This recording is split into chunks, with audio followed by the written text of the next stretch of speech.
Christine, I also believe always people are doing the best they can. They really are doing the best they can within what they know.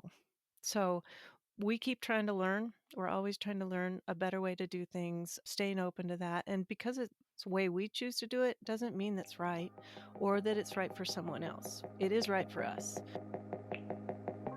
Welcome to Superpower with Kristine Milkovich, the podcast where we help you unleash your inner hero.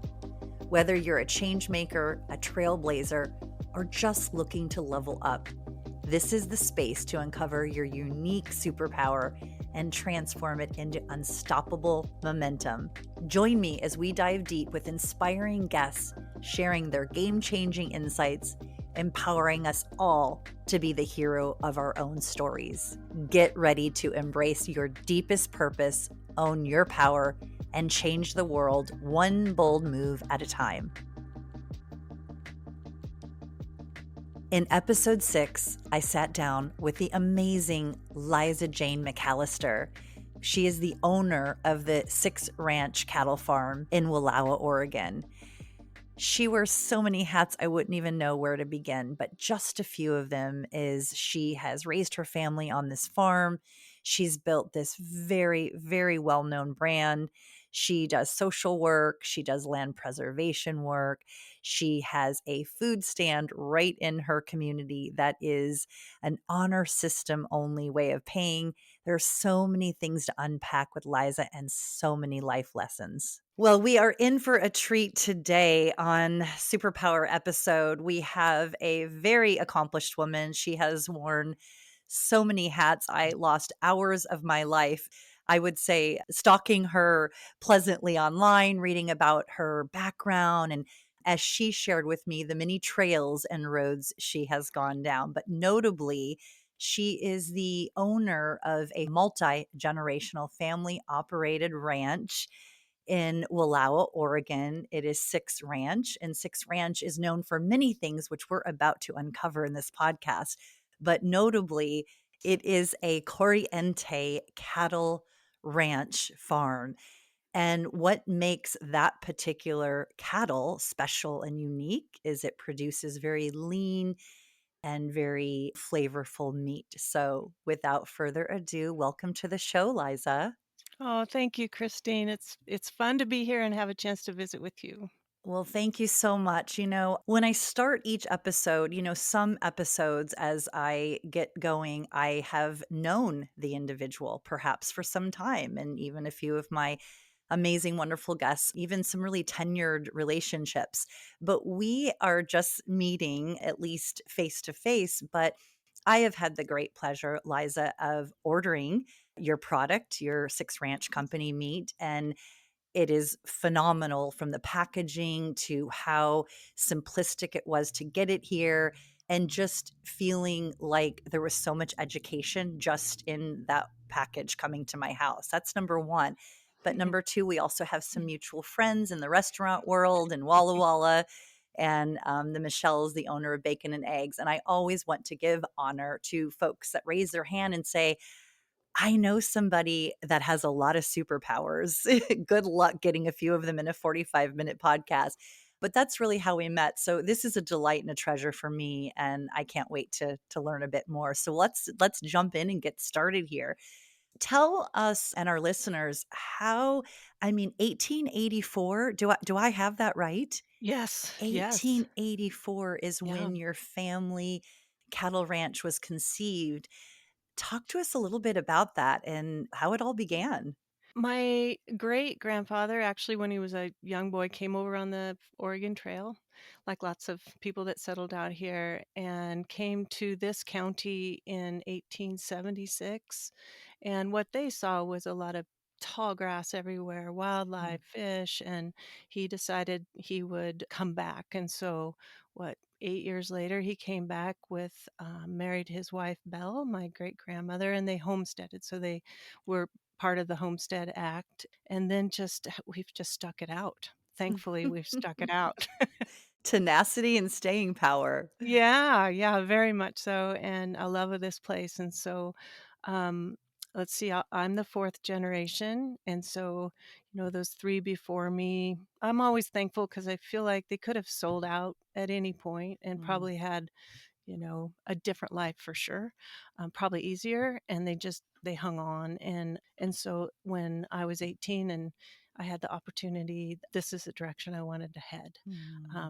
I bounced Wow. around quite a bit for a while, but, I ended up here about gosh, I was thinking, Christine, I think it's been close to 40 years ago that Okay. I rooted in, Yeah, like you and made it. really took on that family commitment to sort of, pave the way for the next generation. I did, yeah, and feel really fortunate for it, just that opportunity was there, so my goal has been that I would pass this place on as an opportunity, not an obligation.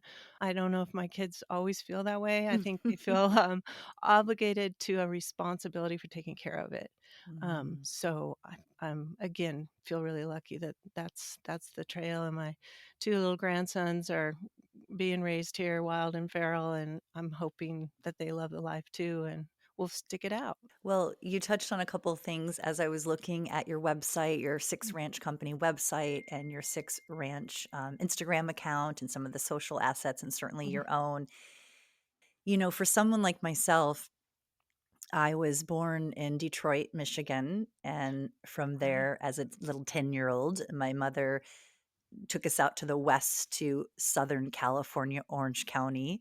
And then I came here in this next phase of my life to this beautiful place we called Seattle, Washington. And Yes. I'm sharing that because I have never lived in the rural. I've never lived on a Mm, ranch. I've never been around cattle other than enjoying them as the end consumer in an array of ways, as I just shared.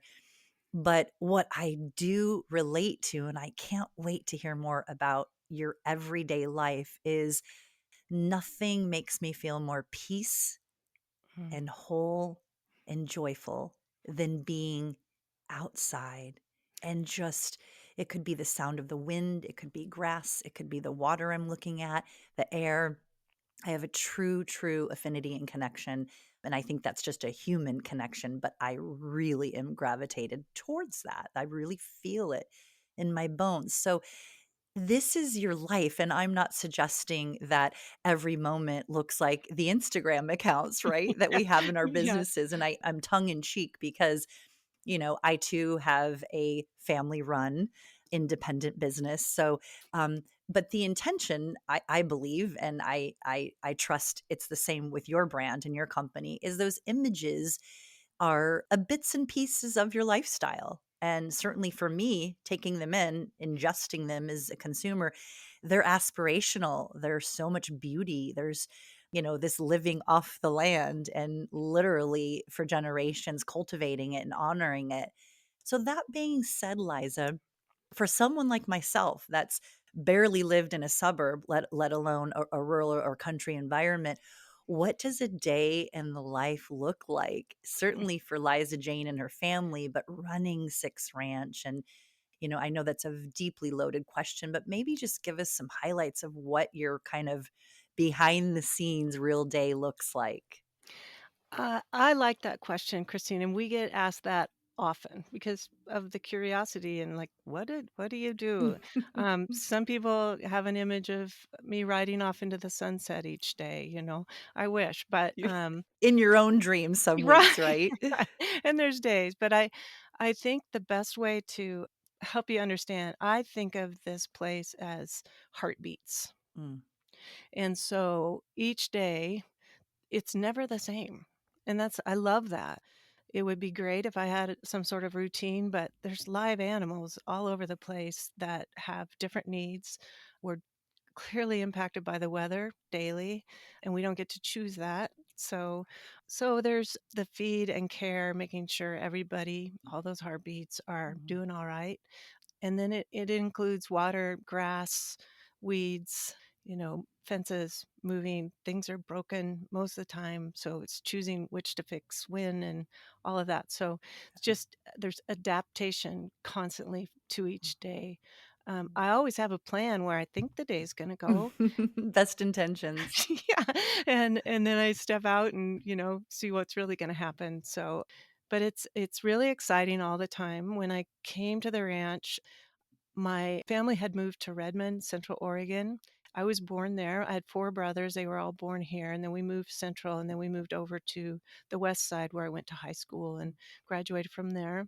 And then my dad had passed away before I moved back to the ranch, so I didn't have that mentor, which sometimes, I, of course, missed him and can imagine only what it would have been like, but, I also had to figure everything out for myself. Mm, Um, I went to college, I got an ag degree, but they didn't show me, like, how do you hook up irrigation line, mm, right? Like the simple stuff that you would learn if you were raised there. So it gave me a lot of freedom, honestly, to kind of do it my own way because that's the only way I had. And I think I just keep doing that. I just keep watching nature, learning from her, and trying to not fight, like go with that. mm, And so each day, the things you enjoy, that freedom of being outside, those things guide me in my everyday. Probably the closest I got, I had milk cows for a long time, and so that was a definitely start your day under a cow, you know? But other than feed chores and then, you know, care of the land and what's next, and then we have a bunch of businesses, so tending to that, and our technical world requires me to sit down for an hour or so and email and all the things, so, all the full modern day things that are still mhm. required when you're owning and running an actual farm and a Yes, yes, ranch. yes, yes. You said a couple things that to me, and I use the word romantic in this context, is it is so picturesque. Like, I just went on a actual visual journey with you because Mm, living literally off of and on the land is, everything from the weather to the seasons, but you're so in tune with just those nuances, right? And those yes. changes. You said it in a couple ways just now. But the takeaway that I really am hearing you say for whatever business we find ourselves in, and certainly just life and relationships, is being adaptable. Absolutely. Adaptable was the overriding thing that I just heard you say.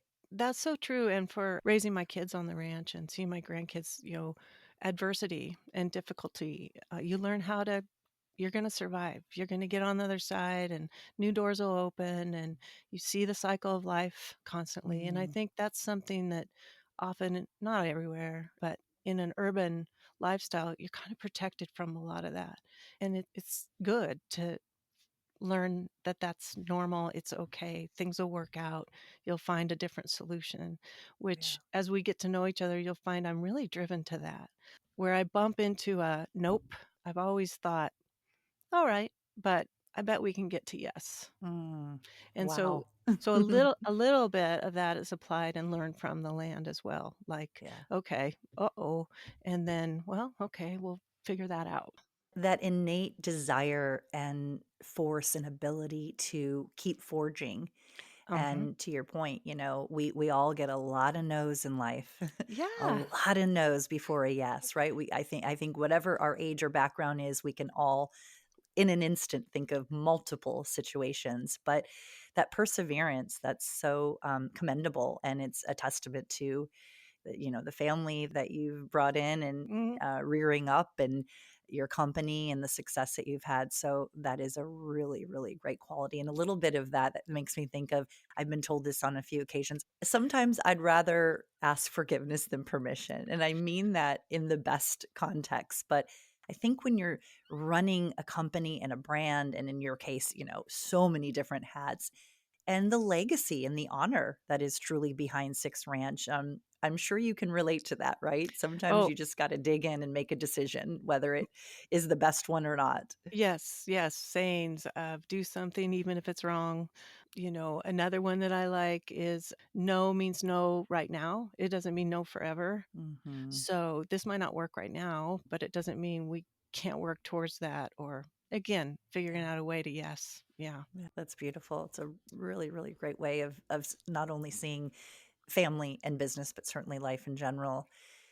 So, couple things that I had on my notes, so I know it's going to be burning for others, is you shared, and somebody could just go to your, like you said, your website or your social accounts, and they'll see evidence of this. But a couple things that stood out to me is, and correct me if I have this wrong, But Six Ranch has created some incredible community events and outreach. Oh, Everything from Liza Jane's, is it called your store, or what the is the farm ac stand? yeah, the farm Liza Jane's Yeah, farm yeah. stand. Mhm. My wife personally was like, "I bought my hat there, I got this there." She Nice. loved it when she was out your way. But from your meat rodeo Mm, to, all these really cool, amazing things that, you're creating that gather people and bring harmony.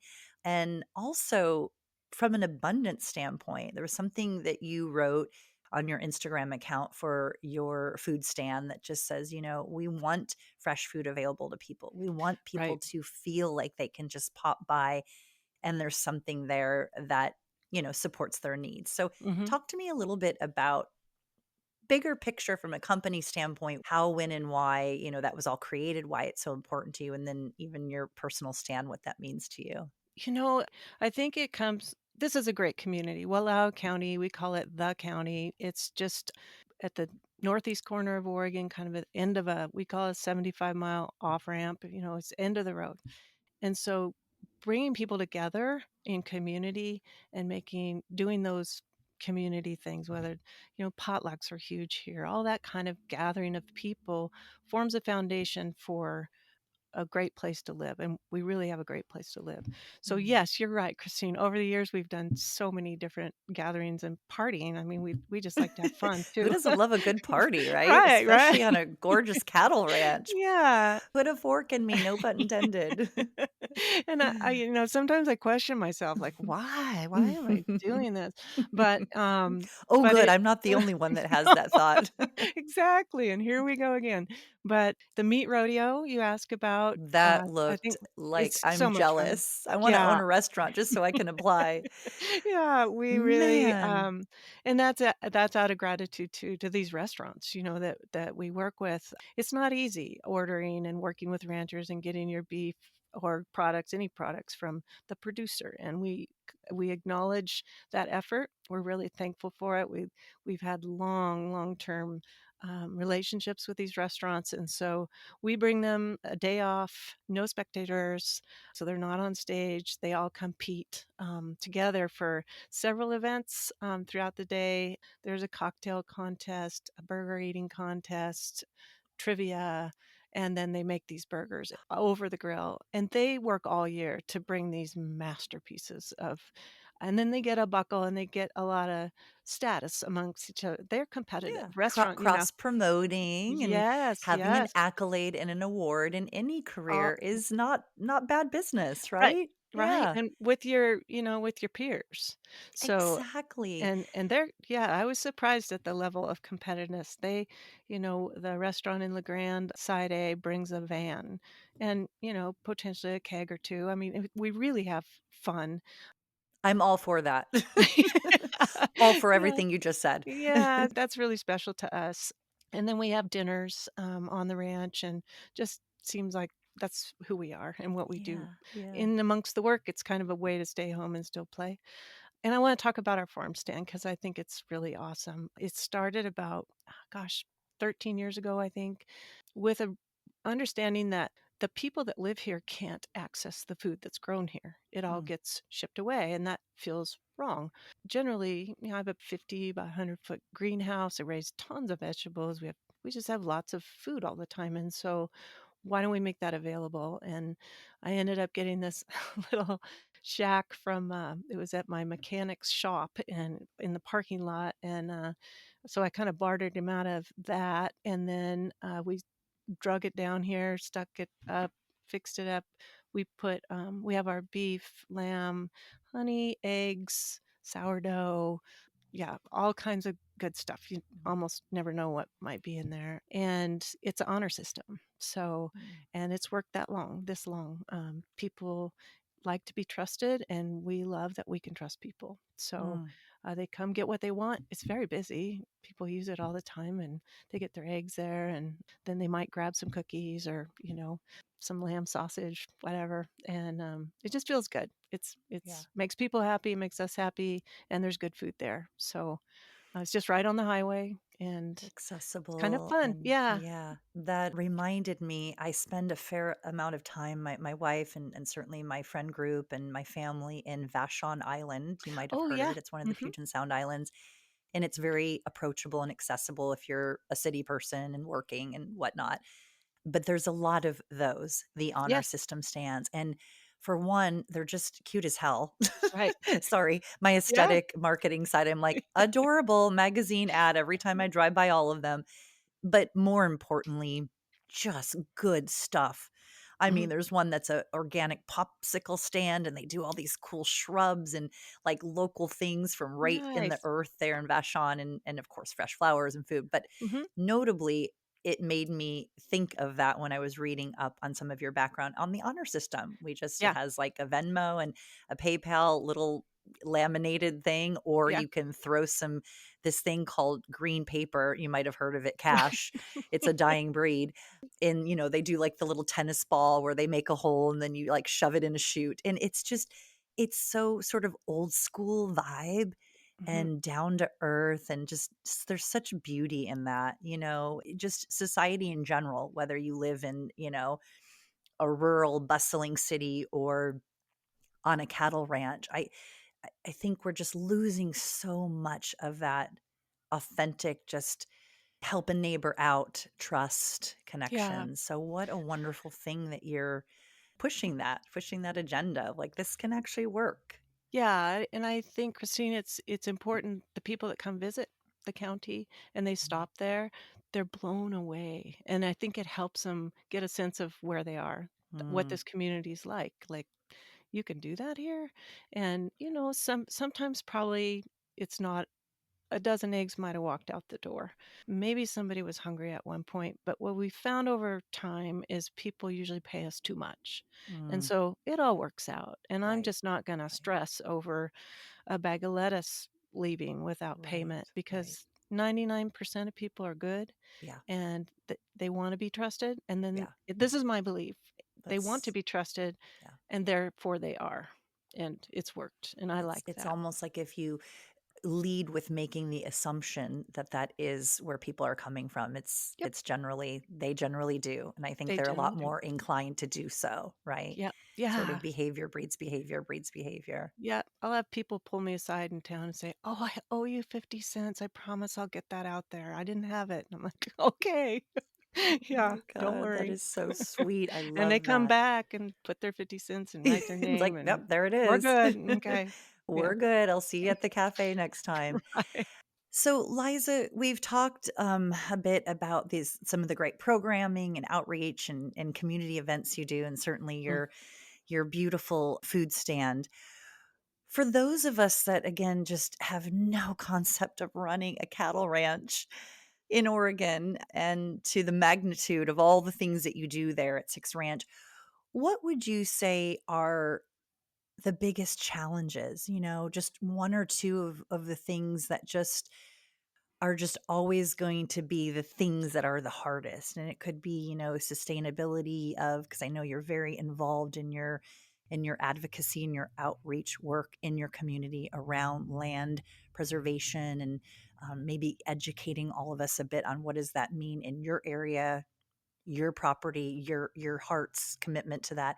But what are some of the biggest challenges just being in your industry as a whole? What would you have to Wow. say about that? And I know that could be a whole podcast. So that's Yeah. why I'm thinking just like one or two things that, the consumer, me, I'll put myself in the story. I go and being educated in particular around where my meat comes from, how am I ensuring that I'm getting what I think I'm getting? What are the challenges in your industry that you would say would be the top couple things that you would share? Good question. It's a good question. It's just big. And for us, I would say, as an example, right now in the US, a beef producer gets about 7 cents on each dollar. So we've got 93 cents going out on each dollar that goes to somewhere else. And it costs way more than 7 cents to produce that product, right? So we're on the struggle bus most of the Mm, time with that. And so what we did was get more vertically integrated and said, all right, we're going to keep every dollar we can out of this product. So it goes from us raising it to caring for it to then the one piece we let go of is the processing, and it's USDA. So we have to haul our cattle to a processor, go back, pick up the beef. So those supply chain logistics for us are difficult because we end up spending a lot of time driving when we want to be on the land working. And Mhm. so that's a challenge. And then, just in the industry itself, that is a big question, which we could talk about a Yeah, lot. But that's probably like 3 podcasts. But I think you just sharing supply chain, that's a great thing to educate people on and share, right? It's all those bits and pieces and moving parts behind the scene that keep you from really truly doing your life's calling and what fills up your joy cup, if I'm hearing you correctly. But those things are, my words, kind of red tape and logistics, and there's a format and a set of rules that you have to follow, I'm there assuming. is, and for a lot of producers, they don't want to deal with their customer, right? Mm, That does not give them joy. For me specifically, it really does. I yeah. love looking in your eyes, knowing you're eating our beef and it's healthy and good for you. That we have customers who their kids have never eaten anything else. They raised them on it, and that's wonderful for us because we know it's good. But uh, it's the powers and the concentration of power in the beef industry, in the dairy industry, it makes it difficult. It's challenging and it's complicated, a complex problem. I've been told, Kristine, I need to scale, just get big. And when you do the numbers, getting big can help, but it doesn't match my quality of life goal. Mm. And I keep that in front of me all the time. And so I haven't done that. I've stayed within our means. My kids are more likely to get and grow and get bigger, and they'll handle it great. But for me, that wasn't a choice I wanted to make. So I've stayed within, like, we don't have employees yet, ever. And we just do what we can to stay solvent. Yeah, and so there's a lot of struggle in that, but again, it's balanced with that joy and satisfaction of believing in what we're doing and leaving this place better than we got it, and Mhm. just kind of working with the whole. Working with the whole Mhm. is where we're at. So, one thing we do on the land that is monitors our success is the number of wildlife we have here is really valuable to us. And so these things that we do are kind of directed to the land and to the wildlife and to the fish, bugs, birds, all the things. And really the You're cattle. very inclusive, they're all included. Yeah, we are. I And love that. all the cattle are really a tool in that. It's also a product that we can sell. So the Corriente is great. We went that route because they're very small. They don't get big. So they're an athlete and they're valued for their athletic ability and their intelligence. So they evolved without a lot of management from people. So they don't need vaccinations. They calve on their own. They have all these cool instincts that cattle used to have, and so they make a really good rodeo animal. So their purpose in the US is for team roping and bulldogging. And so we're able to raise them, lease them out for a year. We get paid by the month. Somebody else feeds them, which is unheard of in the cattle industry. And then we get them back. We finish them on grass, and then we're able to provide that good quality beef. Mhm. So it's a little different model, very different than the conventional model of Right. raising beef. And Right. again, because it fits our quality of life goal. Yeah. Yeah. There's a theme that comes up on Superpower, and it's you get to navigate, and you do, and your family and your company, Mhm. how you want this to roll out. And the fact that you are not a big conglomerate, you are an independent, again, lineage, multi generational branding company. And there's just something so powerful about continuing to anchor that message in everyday life. But here on this show is that, you know, it's making choices. Could you, guest number one, she had an opportunity to sell her business. Her name's Sherry, wonderful woman here in Seattle, business owner. She's had many opportunities to sell her veterinarian three-door business that's wickedly successful on her terms to conglomerates and to national and global investors and owners.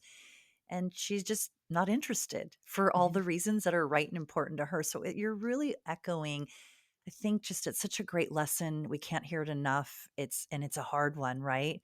Because some of the hard days or the years that were a little slumpy, it's like, oh man, it Oh, maybe yeah, it could be easier on the other side, but you're literally telling us that you're choosing a lifestyle and a standard, and that's important to you. absolutely, yeah, and Christine, I also believe always people are doing the best they can. They Mhm. really are doing the best they can within what they know. So, we keep trying to learn. We're always trying to learn a better way to do things, staying open to that, and because it's the way we choose to do it, doesn't mean that's right or that it's right for someone else. It is right for us. Correct. So, Yeah. that's all we really have control over. That's right.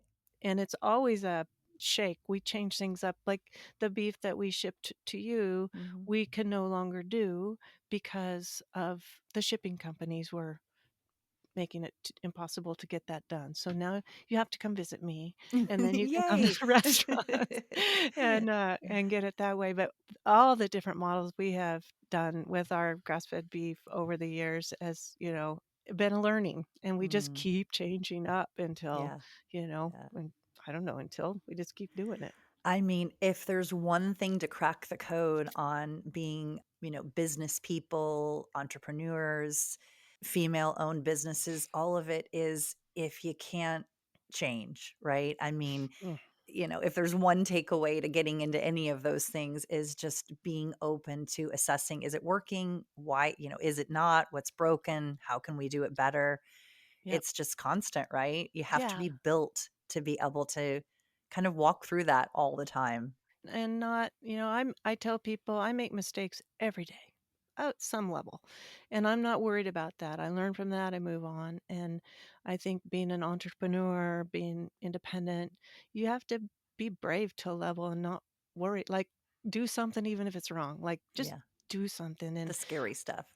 just go ahead and shift as you go and don't get stuck in somebody said I had to do it this way, so I'm going to. I think that's carried us forward. Well, I'd be remiss because I'm just nosy and curious. I know that you stated, this is a family business, but for Mhm. you, Liza Jane, if you, and certainly you don't have to say their names, but do I have it correct that you have a son and a daughter and some grandchildren? Could you tell us Yes, just a little bit about the of family course. unit that's in your life right now? Well, of course, I love to. M Proud mama. I love it. yeah, That's the yeah, best. they're great humans. James is my son, and he has a podcast, Six Ranch Podcast, and he's a retired Marine captain. He fought in Afghanistan and a tank commander. Mm, We're really proud of him, and he and our ranch has always been the natural resources and wildlife guy. He's got an outfitting business, that's his deal, and his expertise and passion. My daughter, Adele, is has just recently we're in the middle of succession. We're passing things on. Before I die, I always had the idea, I'm going to do this till I'm 95 or 100, fall over dead, and then they can take it. And in the last few years, I kind of realized, they're going to be old then too. Like, they're not, I should, I should just swap roles with them, and I can support them, and they can do the work. So my daughter's taken over the livestock and the grazing and the grass-fed beef business. She went to culinary school and is just a foodie, incredible chef, and so she does private dinners and pop-ups, and has been able to go to Bacon Eggs, do a couple pop-ups. So that's her passion, is good healthy food. And they both live here on the ranch. We always joke that we're just out of rifle range from each other, but we work as a team. We always Yeah. have. When they were little, they have their chicken chores or whatever they did, and at the dinner table, we'd all acknowledge it takes all of us. Mhm. This takes all of us to do this. So it always that hasn't changed. And then my daughter has two little boys. Hank is 6, Ira is almost 4, and they're right in the middle of everything, just like mine were. And so they help. They have their chores. They, drive the feed truck. They're learning to contribute and be part of the family too. So, and then my son's married to a beautiful and brilliant a woman who she does our sourdough, but she has a full-time tech job as well. So yeah, we're all it's You've all got the whole all crew we're there. all it's not a one woman show by any means. No. Oh, Yeah. yeah, I know. It's Yeah. like when the if it's okay to say, the matriarch of the Yes. home and the family, Mhm. but we always know it takes an extreme village. And in your case, what a gift, what a blessing. And Yeah. you're all there. And I am in business with my sister. Her name is Liza Milkovich. And we have our mother, Nancy Ferry, here locally. And Nice. I'm just listening to you knowing that there's so much love and so much connection that deepens when you're in a family run business. And boy, when you have those days where you want to rip their heads off, Yes. the love and the Yeah. joy, it's like, okay, Mhm. let's take a breath. Let's go Yeah. back. Let's remind ourselves that this has been sweet and wonderful and how Yeah. lucky we are. But I can have a laugh about it because I Yeah. know it's a very unique proposition to be running a company and being in business with your family, Yeah. even in the Doesn't best of situations. doesn't mean it's easy, but it's worth it. Yeah, It's there's a really lot of rewarding. joy and payback and Yeah, and honor I there. I couldn't have done it without him. Yeah, So, yeah. yeah, we're all in it. And then about, oh gosh, 4 years ago now, James had when he came home from the Marine Corps, he started a fly fishing business on the river that runs through the ranch. And about 4 years ago, he stopped by the barn and said, "Hey, I'm getting a lot of clients calling, and I'm going to turn it over to you."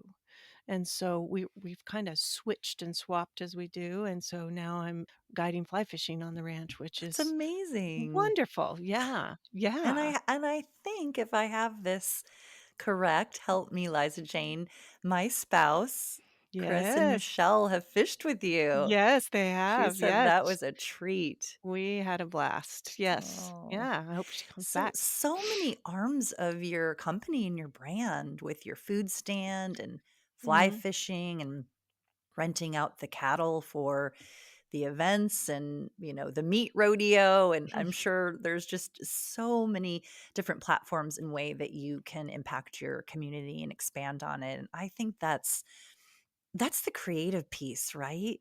That's It's that fun. just that ingenuity and catching those blind spots. Like, we've got this over here. Oh, wait, that's going to help that, right? I mean, that's Right. such a Right. great part of business. Right.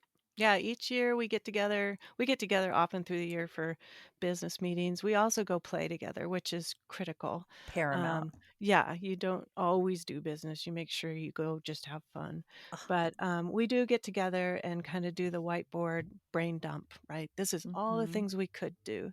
And then the next day we come back and say, okay, no, no, no. But we could.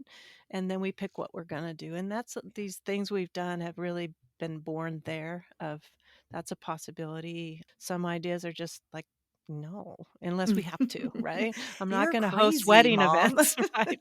No, but that's So how we've business kinda grown. strategy meetings are not lost on the ranch, right? Right, You can no. still it's Yeah. like they're just as important as being in a high-rise building. They are, yeah, and sometimes we used to go isolate ourselves in the bottom of some canyon in a cabin somewhere so no one could escape, and it'd be a couple days long, and we'd come out with a plan, Yeah, yeah. and so The that's intelligence is in the room, is one of my mhm. old bosses used to Oh, say. yeah. So that's I think looking back, like, how did you come up with that? I think that process Yeah. of we set our goals, we set our vision statement, we did all those things, and we've really stuck pretty close to those things Mm, throughout our that's great. decision making, and we got a lot of neat stuff coming up too. That's So, so, so, yeah. so, so exciting. Well, one of the other things that I would love to learn more about your work, I'm involved in some advocacy community board work here in the Mm, Seattle area within my industry, which is real estate sales. And it's just made such an impact on my life being mm, in that lane of volunteer work, but how much I've grown and learned from what's needed, and what is broken and how can we do it better. mhm, And so that being said, I know with your bio and your background, you are on a number of board of director roles and in some executive leadership positions there in your community. And if you would just share a little bit about what those are and why they're so important to you and the work that's going on there. One of them is the Oregon Watershed Enhancement Board, and they are a state agency that's tasked with giving away millions of dollars of grant money to do restoration in mostly riparian areas, but they've grown doing a lot of work all over Oregon. And they had helped us do a restoration project on the ranch of restoring the river. And then I was able to do a land swap that was magical, and I got another mile of river. So we did a project there. And then I didn't have any more magic to get more river properties. So I thought I was asked to sit on that board and I could represent Eastern Oregon landowners there and keep the good vibe going, getting money on the land to do cool work, especially on private land. So that's how that evolved. And yes, we travel the state throughout the year, get to see cool projects and keep the voice out there. And then the other one is Fish and Wildlife. It's a conservation recreation fund for our fish and game. And so we're funding projects for conservation species and habitat restoration in Oregon as well. And that just kind of happened because I got sassy about our state ODF&W, and somebody said, "Well, here's an opening. Why don't you do something about it?" So It's I, funny when we raise our voice, we right, get thrown into these work whoops, positions.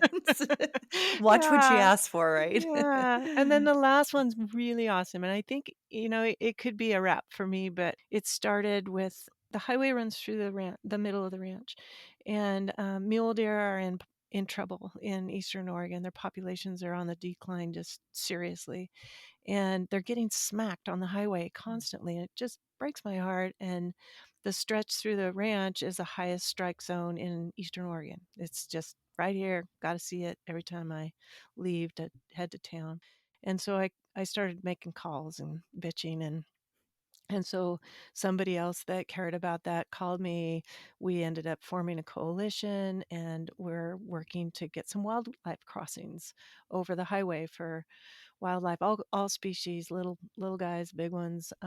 And it's really fun, Kristine, to work on. I've done quite a bit of social change work that has a lot of pushback to it, but this one seems like I haven't heard a negative word about it. Either you've smashed your car or almost died or killed some animals, and everybody seems to be great idea. Let's do that. Yeah. And They're it's getting really behind this. they're Yeah. getting behind this, and I love it. I feel like, when we built all these roads, we didn't know. We didn't know that this was how it would disrupt the ecosystem and roadside ecology, and we do now. So it feels kind of like an apology, like, Mm, oops, sorry we yeah. just tore through here with all these 80-mile-an-hour vehicles. How about we give you a bridge, Yeah. So it's really, really fun to work on. So Mhm. those are my kind of three regional statewide things. Yeah, that's Yeah. great. I I love that.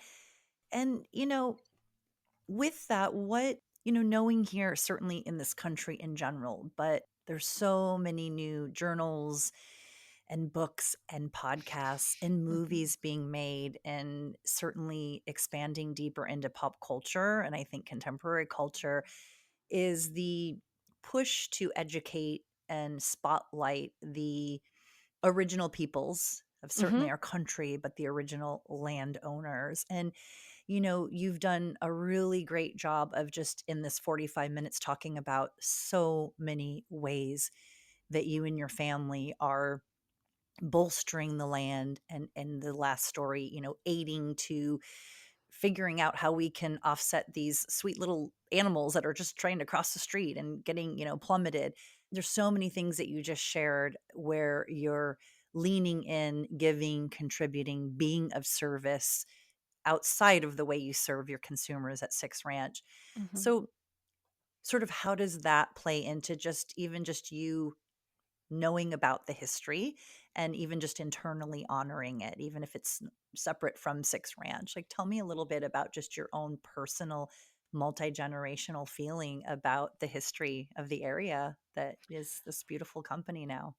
I think that this is a gift, Mm. Mm. and we are benefiting from being on this land, and we need to make sure we're paying for that we're giving back more than we're getting. Mm. And so it's kind of a in a gift that we have the chance to do that. Probably started with it did start with restoring the river. Now the Nez Perce fisheries bring their Chinook salmon when they're running, and they collect eggs, and at the end of the day when they have extras, they bring them to right next to my house and drop them in the river. Mm, And, the river's full of, like, salmon and steelhead and trout and bull trout, and just it's so awesome. yeah. And that's just such a great opportunity to be able to do things like that, and we do it all over the ranch in different ways. So I feel a real kinship with the people that were here before me. We are aligned that we don't own this land. I don't believe they had a belief where they owned the land. They were participating in it. Right. And there's also a core belief for me that we're just not that special. Um, and we're just a part. And Yeah. knowing Yeah. clearly that everything's connected, and Hmm. when we do one thing here, it affects something else there, Right. which is Right. exciting because 'cause we're learning, Yeah. right? Like, Yeah. "Whoop," or "Cool, look at Yeah. that." When we moved It's the river, the Chinook hadn't been there for 30 years, and they were back within 30 days. It wow. was Talk about mind-blowing. collaboration and Mind-blowing. integration. I Yeah, mean, and build it and they'll come, and we and keep it's seeing that, so it's great. such an impact, I mean, to your answer to my question, you are integrating, you're Mhm. making an impact, and that in its own action is showing honor. It's showing that you're being thoughtful, you're being on purpose. Yeah, You're yeah, awake. You're like, and there is this beauty here, and how can I keep it around, right? yeah, take care of it, For, make it certainly better. for your current family, but for their families and their families and their families. Yeah, Yeah. yeah. So before we wrap things up, because it really struck me, are you also involved in like a women's shelter or like Mhm. a combating batter women program? I did read that somewhere, and unfortunately, it's such a need. I contribute to a center here called Mary's Place, and it is a one of the largest safe haven Thank you. hiding places for Mhm. women families in need of that. And my team, we do like clothes drives, and it's just very very near and dear to my heart. So that struck a chord in me. Liza Jane Mm. is why I'm also bringing it up. Maybe just share a little bit about what that organization is. Thank you, and thank you for that support to Mary's Place. When I moved back here, I married early to a supreme athlete who was treated like some are, and so he was entitled and privileged and violent, and I had to run away and hide in the southern states for a few years, and I was fine, felt safe, but when I moved back here, a lot of those things came back up, and so I thought, "Oh, didn't know it, but I can't live here if there isn't a safe place for women and children. Just, not gonna work." So here I go. Here I am, a rancher who's now gonna become a social worker, apparently. So I carried a crisis line. That was the only one in the county, did that for a couple years. And then I was bringing women home and Mm, hiding their cars behind the barn. And, and I had two little ones, and I thought, ugh.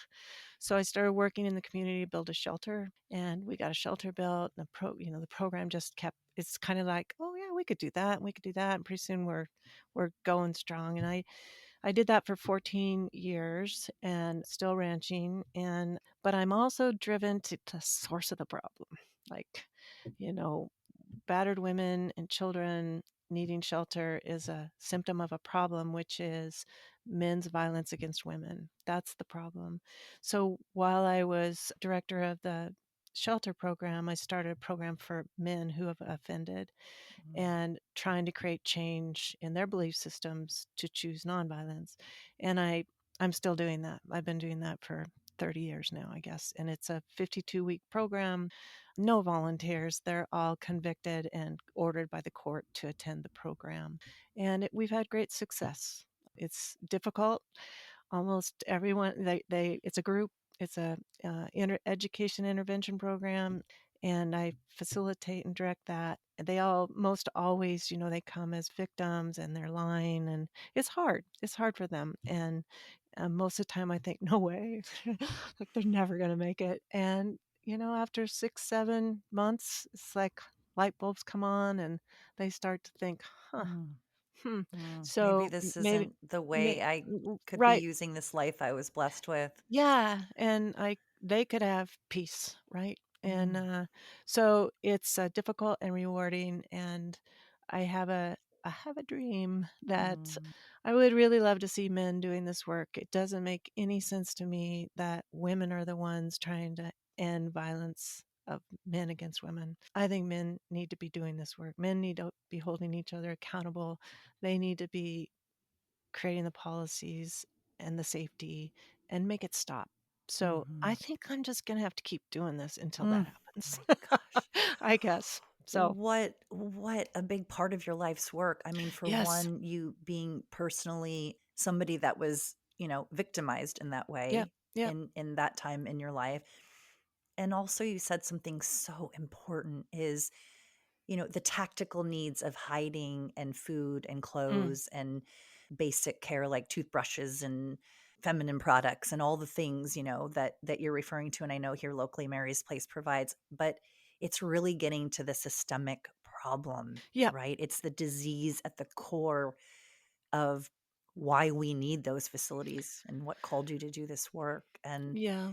I can't thank you enough. I have a historical background in my young childhood and in my past life where I've been witness to Mm. just such tremendous pain and Sorry. sorrow and Yep. anguish around the domestic violence topic. So I'm personally thanking you, Liza Jane, Oh, for you yeah. being called to do what you can to make an impact and Well, I change. think as a survivor, I have been fortunate to work with thousands of women.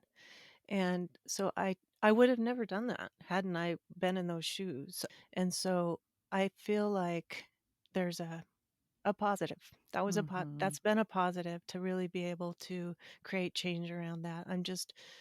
It just feels like it's been a long time and we should be doing better. And Right. currently I think it's 24 men and women a Mm. minute in the United States are being battered. And throughout our whole last year of election speak, I didn't ever hear anyone talk about domestic violence. I thought, this is huge. Mm. 1 out of 4 women, 1 out of Yeah. 6 men, like, it's impacting Yeah. everyone, Yeah. really, as Sure. children Yeah. witnessing, so let's get after it. Mhm. Yeah, Yep. yeah. Each I'm each ready and to every do one some of us. succession on that, like, let's Yes. Well, my goodness, almost yeah, 30 years. I'm yeah. thinking you have done beyond a great impact in that arena. Oh man, Liza Jane, I just want to talk to you all day. Do we both Okay. have to go back to work and do other stuff? Yeah, you come out and Bummer. go fishing with Oh. me. Bring Chris. Oh, yes, for sure. I Yeah. I already let her know. She's I'm like, "Get another date on the books. This is not Good. fair. I wanna go out there." My goodness, you are doing so much. You're so involved and you have such heart and you can just feel and see your character and what you stand for, Liza Jane. And I'm just so privileged to be a new member of your community. And I look Oh, forward to deepening our friendship and our thank you. connection. And this was so kind of you to share this time here on this episode. And we do end every superpower episode. And I ask you, Liza Jane, I think you have like 30 of them, but if you had to choose Oof. one superpower that you feel is just that thing that you tap into every day, whether things are going good or not so good, what would you say your superpower is? There are several. There are several things that I lean into. Well, what I have inside my hat brim is, to remind me, is gentle persuasion relentlessly applied. Hmm. And that that's how I move forward. That's how I move Mhm. forward and create Mhm. change. And the other one probably, Christine, is 2. Can I use 2 more? You can. Okay, okay. Please do. 2 more is one is don't believe what you think. I think that's really important. And the other is don't believe what you think. Oh, this one. And this is small town stuff. This is probably more small town stuff, but what other people think about me is none of my business. So, as a woman rancher, as doing, working with the government on my land, like, oof, that's, all these things. But that to me means if somebody thinks I'm cool, that's really not my business. Somebody thinks Mhm. I'm ridiculous, that's not my business. If it's all about if I'm living okay by Liza Jane's, world, then that's really all I have control over. Yeah. So when times are hard, and I remember those 3 things. Wow. Yeah. Those are the 3 best gifts and nuggets. I mean, those are going on my whiteboard Oh, immediately. nice, Kristine. It's been so much fun to visit with you. You made this so easy. Well, I'm so Thank you. glad. Again, thank you for the honor and the privilege of having you on, getting to know you. And we are so happy the brim of that hat has those 3 amazing things that lead Yeah. you every day, because our world is definitely a better place with you in it. So Oh, thank you so much for being on that's so today. nice. That's so nice. Thank you. Thanks so much for joining me for this episode. If you enjoyed it, I hope you'll make it easy for others to enjoy it too. You can do that by subscribing, writing a review, and sharing episode links with others. Then you'll be my superhero.